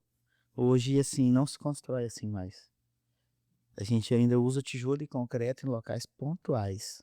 Não tem mais por que fazer uma casa inteira do jeito que se fazia há anos atrás. Mas, assim, existe os fãs do concreto que ele chega e ele fala: "Não, eu quero tudo de concreto, nem que leve o dobro do tempo". Então isso não se aplica mais hoje, mas existe pessoas que não quer ceder essa tecnologia. Se eu, Verônica, fechasse um contrato hoje com você para uma execução e também para projeto, você me fechou num valor, você chama ali bater martelo. Aí eu chego em você e falo assim: Maurício, eu vou te dar R$ 50.000 a mais nessa obra. Aonde é que você usaria esses R$ 50.000 dentro da obra? Entendi, para melhorar uma obra que já Eu já estava, sei a sua resposta, mas eu quero que você fala aham, para as pessoas ouvirem. pra uma obra que já estava em evolução, né, Você pegou ela do zero. do E zero. aí, antes de você começar, eu já falei para você, eu vou te dar 50 a mais para você colocar, né, nessa obra aonde mais ela precisar, porque às vezes você economizou num canto e você não poderia economizar ali. Uhum. Onde você gastaria esse dinheiro? Eu buscaria saber de você, primeiro, qual seria a rotina da sua família para a gente trazer mais conforto, qualidade e segurança para essa obra. Então a gente poderia melhorar, porque com isso aí você tem possibilidade de reavaliar todo o projeto, de saber que se tem algum lugar que a gente consegue melhorar. Mas supondo que a estrutura está ótima, da tubulação, a elétrica, a hidráulica, está tudo perfeito, então a gente pode investir em conforto. Aonde entra esse conforto? Tecnologia e segurança. Por exemplo, onde tecnologia e segurança? A gente pode melhorar a climatização de sua casa. A gente pode automatizar toda a sua casa. A gente pode ir nas esquadrias e melhorar o conforto térmico e acústico dessas esquadrias. Então a gente consegue melhorar a qualidade e o conforto e a segurança da sua casa. E se eu chegasse em você e tirasse esses 50.000? Tipo, não o que eu dei, mas do valor que você fechou, eu falei, olha, 50.000 vai faltar. O que você faria? Nem pode acontecer. Acontece às vezes com algumas pessoas que vai chegando no final, ela fala, cara, O ia furo do receber lá, tinha um acerto lá, não veio. O que que dá pra gente fazer pra gente terminar? Só que normalmente isso aí a obra já tá rodando, né? O que que dá pra fazer pra gente terminar com isso aqui mesmo? Aí o que a gente vai fazer? A gente pode tirar o que for luxo, o que for supérfluo na casa. Um exemplo, às vezes o piso não precisa chegar até em cima, que não vai fazer muita diferença, mas você pode colocar esse piso depois. Às vezes, nesse primeiro momento, você não precisa colocar as cortinas da casa, mas eu tenho espaço que você pode perfeitamente colocar depois. A gente pode dar uma enxugada no paisagismo, porque você pode fazer isso depois. E se ainda assim não der, Aí eu vou dizer para você, diminui alguma coisa, mas não tira a qualidade da casa. Como diminui alguma coisa? Faz a piscina no segundo momento. Mas você vai fazer, faz bem feito, mas faz a piscina no segundo momento. E assim você tem possibilidades de não tirar o que é essencial. Normalmente as pessoas querem economizar, elas tiram do lugar onde deveria tirar de jeito nenhum, de tudo que não se vê. Ela corta impermeabilizante. Eu já ouvi profissionais falando, para que gastar tanto em concreto assim, você pode comprar um piso melhor. Se o piso não vai ficar na casa, a casa não vai ficar em pé, para que piso melhor? Tem que ter estrutura. E qual que é o material, o item que numa construção não podemos economizar? Estrutura. Estrutura não, você não pode economizar estrutura elétrica e hidráulica. Que E impermeabilização. impermeabilização são coisas que não se vê, mas pode ter certeza que se não ficar bom, você vai lembrar disso todo dia. Imagine que o seu filho vai construir amanhã. Você tem filho? Tem. E quais seriam os 3 conselhos que você faria em questão da obra para ele? Que é o conselho que você daria? Primeiramente em tudo, planejamento. Eu não deixaria ele começar uma obra sem planejar tudo. Quando você fala num planejamento, você está falando que planeja até o terreno que você vai comprar ou começa do zero, desde o terreno até Começa do zero. Eu até acho que a contratação do arquiteto ou do engenheiro, porque no meu entendimento você tem que contratar arquiteto e engenheiro. O arquiteto vai te fazer o arquitetônico e toda a função da casa. E o engenheiro vai garantir que tudo isso vai ficar em pé e vai funcionar. Então, assim, na hora de você contratar esse profissional, tem que ser antes de comprar o terreno. Porque você vai levar para ele uma ideia e depois você vai comprar um terreno adequado com a ideia que você tem. Porque um terreno, ele vai deixar seu projeto, sua casa mais cara ou mais barata. até mesmo porque você disse que na hora de fazer uma parede que você sabe que vai ficar o dia todo no sol, isso tem a ver com o terreno que você vai comprar, né? Sim. Porque a parede que vai estar com o sol o tempo todo, né, ela vai te dar um prejuízo maior, né? Exatamente. Então eu tenho que entender, por exemplo, se eu quero uma casa, eu tenho que entender que lado que é o sol da manhã, sol da tarde, se esse sol não vai ficar dentro do meu gourmet, se esse sol vai chegar na minha piscina, o tipo de solo que tem lá, porque às vezes você sai de um quarteirão para o outro, já tem um solo melhor, já gasta menos com estrutura. Eu tenho que saber a inclinação desse terreno, porque às vezes a inclinação está invertida, que eu vou gastar de terra para corrigir lá, compensar pegar o terreno do lado. Ou porque às vezes o terreno do lado ele está na inclinação perfeita. Então tudo isso aí faz diferença na hora e o planejamento começa aí. Então o que eu diria para o meu filho, eu não deixaria ele começar sem um bom planejamento. E o planejamento eu digo que a gente vai pensar do terreno até a maçaneta da porta. E qual que é o erro que você jamais repetiria ao longo desse tempo seu? Eu acho que começar nada sem conhecimento. Então assim, quando eu comecei a trabalhar, eu comecei como ajudante. Então eu comecei sem conhecimento e quando eu achei que eu já sabia, eu já comecei a trabalhar. Então muita coisa eu aprendi no caminho. E eu paguei caro para aprender isso. Então assim, por exemplo, uma boa fonte de conhecimento, não apenas os livros, a faculdade, que eu acho que a teoria da faculdade ela é muito interessante. É bonita, mas é só para um canudo, né? Exatamente. Se você já tem a prática, te ajuda. Mas se você não tem prática, ajuda pouco. Então, assim, uma boa forma de ter um conhecimento é trabalhar para quem já sabe. E aí você vai conseguir adiantar muito o seu tempo. Porque às vezes coisas que você vai levar 10 anos para você aprender, trabalhando com quem já sabe. Por exemplo, se eu fosse trabalhar com você hoje, eu ia chegar lá e a sua empresa está rodando hoje. E a forma que você fazia no começo, você não faz mais. Então, assim, o erro que eu ia ter, eu não vou ter. Porque se eu chegar e olhar e falar, mas por que você não faz assim? Você vai falar, porque não dá certo. E eu paguei quanto para aprender? Trabalhei com você e aprendi. Com 2 meses eu peguei 10 anos de experiência sua de bagagem e aprendi. Então, se eu vou trabalhar sem conhecimento, eu vou levar muito tempo para entender, para aprender e vou pagar. E vou sangrar no caminho também para aprender. Então, o conhecimento, ele poupa tempo. E ele faz a gente andar mais rápido. É um investimento que você não vê o custo, né? Você vê a valorização e a qualidade com o tempo, né? Exatamente. E não é difícil, tá? É difícil para quem tem preguiça. Pra quem tem preguiça, quem vive na zona de conforto, não foi feito para ele, né? Então, ele não é um profissional, porque o profissional que é profissional de verdade, ele vai estar sempre em busca. Sim. Nós vamos fazer uma brincadeirinha agora, tá? De mito ou verdade. Então, respostas curtas e o que vier na cabeça. O barato sempre sai caro? Com certeza. Porque se valesse mais, não estavam cobrando barato. Toda trinca significa problemas estrutural?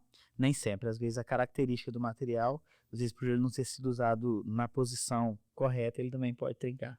E o pedreiro faz mais diferença do que o material? Com certeza. Um material bom sozinho não faz nada. Vale a pena comprar apenas pelo menor preço? Não, não vale a pena. Quanto mais rápido termina a obra, melhor? Não, tudo tem seu tempo. Lembre-se da cura.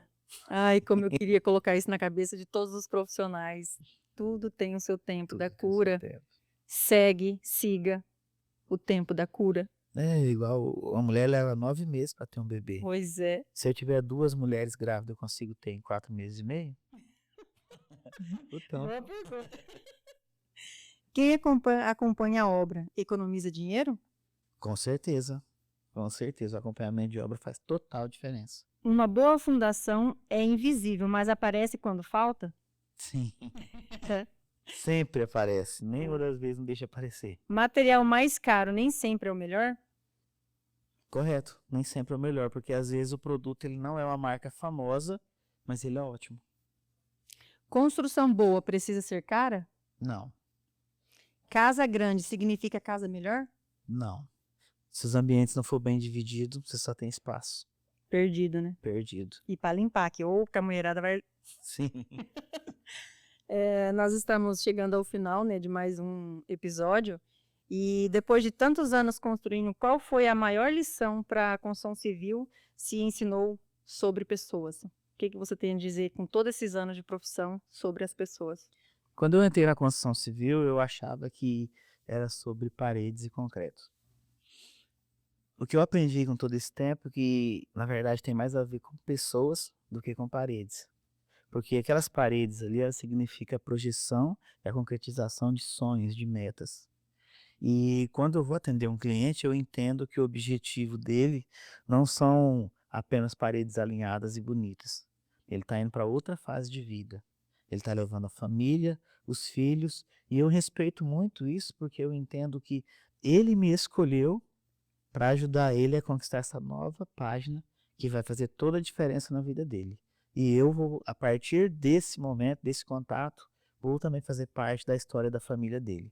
Porque nos dias felizes, nos dias bons, ou todas as vezes que a gente nos encontrar na rua, no supermercado, e eu costumo ser amigo dos clientes, tá? Depois que termina, a gente janta junto, almoça, e eu visito a residência. Eu percebo assim que esse respeito por alguém que ajudou eles a chegar nessa fase faz total diferença e para mim me dá um prazer muito grande. Entender que a gente não fez apenas um trabalho, a gente cumpriu uma missão. Em todos os episódios que a gente fez até hoje, que a gente gravou até hoje, eu sempre coloco essa pergunta baseada com a mesma finalidade, né? Que o profissional hoje, ele não basta ser um profissional naquela área que ele faz, né? Você, antes de ser um empresário, você foi um profissional da construção civil. Sim. Hoje você é um profissional técnico e você é empresário. Sim. E antes de você sair de uma faculdade, a faculdade não te ensina a você lidar com pessoas. Não. Você trabalhar duro na obra, 8 horas por dia, todos os dias da semana, né, de segunda a sexta, de segunda a sábado, é diferente de você trabalhar com pessoas. E sem as pessoas, você não consegue fazer aquilo crescer. Então, a sua evolução de profissional da construção civil para um empresário, você teve que aprender esse processo que é cuidar de pessoas. Sim. Então, a gente costuma estar sempre falando sobre pessoas, porque sem elas, nada existe, né? Então, a gente tem que aprender, mesmo a gente tendo um estupim curto, a gente sabendo que, às vezes, dá vontade de falar, ai, que burrice, né? Mas se você não souber olhar para aquele ser e tratar ele como um ser humano, você vai estar sempre em falta de pessoas na sua obra, você vai estar sempre com falta de profissional na sua obra. Sim, é uma história muito interessante que você falando agora eu lembrei. O último parque que o Walt Disney construiu, ele morreu dias antes da inauguração. E aí na inauguração o pessoal estava lá, todo mundo feliz e dizendo, que pena que não deu tempo dele ver isso aqui pronto. Aí o engenheiro dele olhou e falou, ele é o único que já tinha visto isso aqui pronto. Tudo que existe já foi realidade na cabeça, no sonho, no coração de alguém. Sim. Quando a gente chega para construir uma obra, a gente tem todo esse respeito para entender que essa obra está chegando para mim no meu conhecimento agora. Mas isso foi assunto de muitos jantares, almoço, janta. Realização de um sonho. Quantas vezes a pessoa levantou cedo, trabalhando, pensando nisso? Quantos almoços, quantas vezes ela foi dormir pensando nisso? E pensa o tamanho da honra dela escolheu você para ajudar ela A realizar esse a grande realizar sonho. esse grande sonho. Quando você entrega uma casa e vê uma família realizando um sonho, qual que é a sua sensação? Quando eu era menino, eu queria fazer alguma coisa grande. Só que eu achava que alguma coisa grande eu tinha que ser um médico, um presidente. Eu achava que seria a única forma de eu fazer alguma coisa grande. Quando eu entreguei a minha primeira obra na construção civil, eu pude entender que eu já fazia alguma coisa grande. Porque naquele momento ali, eu fui o agente, facilitador que trouxe essa realização para essa pessoa. Por mais que ela tinha dinheiro ou condições, ela precisava de mim lá, ou de alguém como eu, para pegar na mão dela e levar ela até a chegada. Eu fico muito contente hoje, quando eu recebo a visita de um cliente que eu atendia 10, 15, 20 anos atrás, e igual outro dia foi um cliente lá no meu escritório, eu fiz uma casa para ele há quase 12 anos atrás. E ele voltou a morar em Sinop. E ele foi lá no escritório me visitar, conversar comigo, me abraçar, porque quando eu fiz a casa para ele, ele não tinha entrado na faculdade. Eu ainda era pedreiro. E esse rapaz, ele é engenheiro agrônomo. E aí ele me parabenizou por tudo. Ele podia ter ido em tantos lugares, mas ele quis ir lá falar comigo depois de 12 anos. Depois de 12 anos, ele ainda tem um carinho por alguém que ajudou ele a chegar nesse ponto. A conquistar o desejo da casa própria. Então, a sua sensação quando você vê algo, quando aparece desse jeito, qual que é? De satisfação? Satisfação. Dever cumprido. Parece que é algo espiritual. É. É uma alegria mesmo. Estamos chegando, né, ao final de mais um episódio, né? A gente quer agradecer imensamente pela sua visita, né, pela sua colaboração, porque querendo ou não, você vai estar ajudando alguém que esteja precisando ouvir, né? Talvez uma história, até as historinhas. Você me fez lembrar um professor que eu tinha de direito civil, que eu formei em direito, né? E ele era um professor que tudo que ele ia ensinar, ele ensinava dando os exemplos, igual você deu hoje aqui do médico, né, de todos os exemplos que você usou. E ele usava tudo relacionado a animal, a vaca, não sei o quê, e se a vaca, não sei da onde. Então, você me fez lembrar muito meu professor de direito civil. Bacana. Então, a gente quer agradecer imensamente pela sua visita, né, pela sua colaboração. E hoje eu quero terminar também diferente aqui. Eu vi que você gosta você tem facilidade de chamar a plateia, né, de trazer para eles tudo que você precisa passar. Então, eu queria que você terminasse para a gente esse episódio pedindo para eles seguirem a página, assinarem e passar para quantas pessoas o possível, porque isso vai estar ajudando um ou outro. Então, você poderia finalizar o nosso podcast hoje? Eu gostaria de convidar você que acompanhou esse vídeo até aqui. Deixe aí suas dúvidas, as suas perguntas que você tiver. Eu teria o maior prazer de poder estar te respondendo aí nos comentários. A gente também está presente no Spotify e você é um convidado a estar nos seguindo. Esse canal está sempre aberto aqui com o intuito de poder ajudar, informar e trazer para você um conteúdo que possa ajudar muito na sua vida. E a gente está aqui pronto para colaborar com você. E se você tiver ideias também de novas pautas, deixa aí no comentário que vai ser um prazer estar conectado com você.